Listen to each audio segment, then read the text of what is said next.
Kita bukan saja fokus kepada masalah, tetapi lebih kepada solusi bagaimana cara kita mengatasi persoalan-persoalan hidup.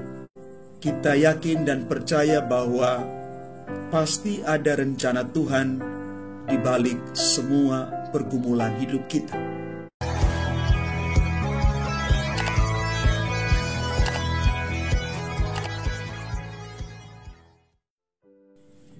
Shalom Bapak Ibu, Saudara dan Saudari, sahabat-sahabat Karam Dunia yang terkasih dimanapun Anda berada.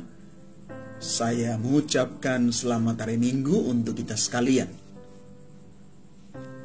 Bacaan-bacaan kudus yang kita renungkan pada hari Minggu biasa yang ke-14 ini mengajak kita sekalian untuk merenungkan betapa Tuhan itu Maha Kasih, Maha Penyayang, Maha Baik, menyertai kita sekalian. Di dalam bacaan pertama dari Nubuat Sakaria bab 9 ayat 9-10 dipekikan sorak-sorai yang luar biasa ketika Allah memberikan kepada putri-putri Sion dan juga putri-putri Yerusalem, Raja yang datang, Raja damai yang menyelamatkan.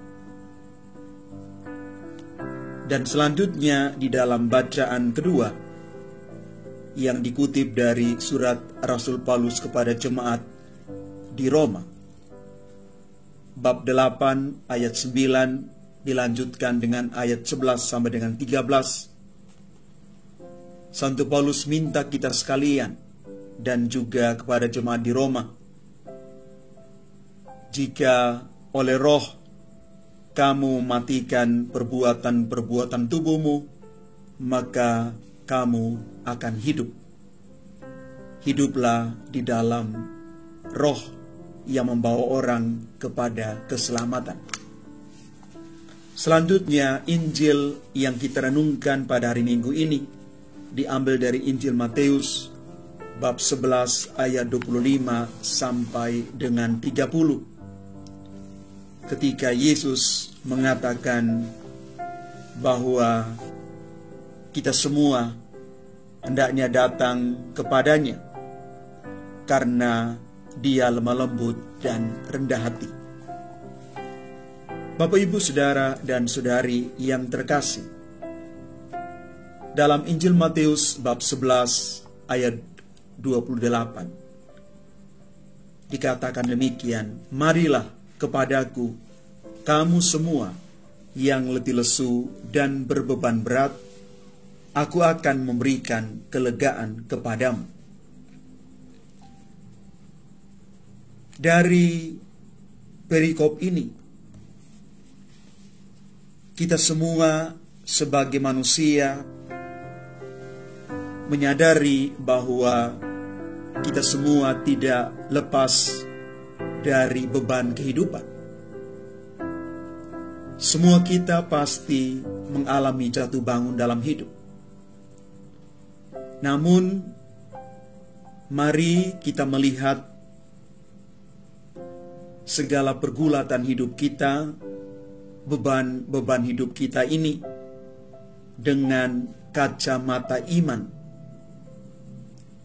Karena dengan kacamata iman ini, kita akan mengalami dan merasakan apapun yang kita alami itu dengan cara yang berbeda. Kita bukan saja fokus kepada masalah yang kita alami, tetapi lebih kepada solusi bagaimana cara kita mengatasi persoalan-persoalan hidup. Dan di dalam kacamata iman, kita yakin dan percaya bahwa pasti ada rencana Tuhan di balik semua pergumulan hidup kita. Karena itu di dalam Yesus, beban seberat apapun dapat digantikan dengan beban yang ringan.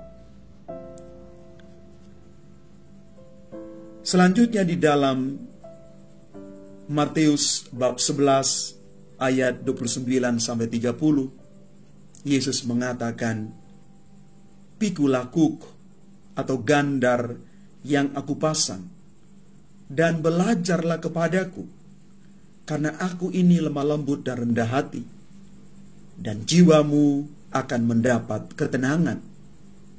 Sebab kuk yang kupasang itu menyenangkan, dan bebanku pun ringan." Bapak, Ibu, Saudara, dan Saudari yang terkasih, kuk atau gandar itu adalah beban yang diberikan Tuhan kepada seseorang. Beban itu menurut Yesus akan menjadi ringan ketika kita melihat dari sisi yang mana. Sekali lagi, kalau kita melihat dari sisi iman, maka kita meyakini bahwa beban itu ringan. Maka tugas kita adalah bagaimana kita menerima beban itu, yang adalah salib hidup kita setiap hari. Dan kuk di dalam kekristenan itu adalah ketertundukan kita kepada Allah.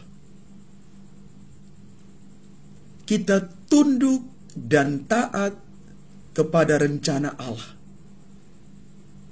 Maka di sini dibutuhkan kerendahan hati. Kuk dalam konteks kita bisa kita pahami sebagai tanggung jawab dalam keluarga, di dalam pelayanan, dalam pekerjaan juga panggilan. Karena itu, ketika kita datang kepada Yesus, membawa semua tanggung jawab ini, tugas kita sekali lagi adalah kita tunduk dan taat kepada rencana Allah atas diri kita masing-masing. Bapak, Ibu, Saudara, dan Saudari yang terkasih, orang yang lemah lembut memiliki kerendahan hati, sama seperti Yesus. Orang yang lemah lembut biasanya tidak harus mempertahankan diri agar dia dihormati. Dia tidak marah saat direndahkan atau diremehkan. Sebaliknya, dia menghargai dan menghormati orang lain. Sebagai contoh, Yesus sendiri dan juga Musa. Yesus dan Musa pernah marah. Tapi mereka belajar menahan diri dan bersikap lemah lembut pada saat yang tepat. Maka kalau kita mau belajar dari Yesus yang lemah lembut dan rendah hati, maka kita mau mengatakan bahwa kelemah lembutan itu adalah ketika orang kuat dan tidak lemah, aktif dan tidak pasif, berani, tidak malu, terkendali dan tidak berlebihan, sederhana dan tidak pongah, berbudi dan tidak kasar. Orang yang lemah lembut, dia tidak mudah terprovokasi atau sok-sokan sombong, dan dia siap untuk mengakui prestasi orang lain. Bapak, Ibu, Saudara, dan Saudari yang terkasih, Mari belajar hari ini dari Yesus. Ketika Yesus mengatakan, "Datanglah kepadaku kalian semua yang letih lesu dan berbeban berat, aku akan memberikan kelegaan kepadamu." Mari datang kepada Yesus. Kita semua akan diberikan kekuatan dan kelegaan. Belajarlah lemah lembut dan rendah hati. Tuhan memberkati kita sekalian.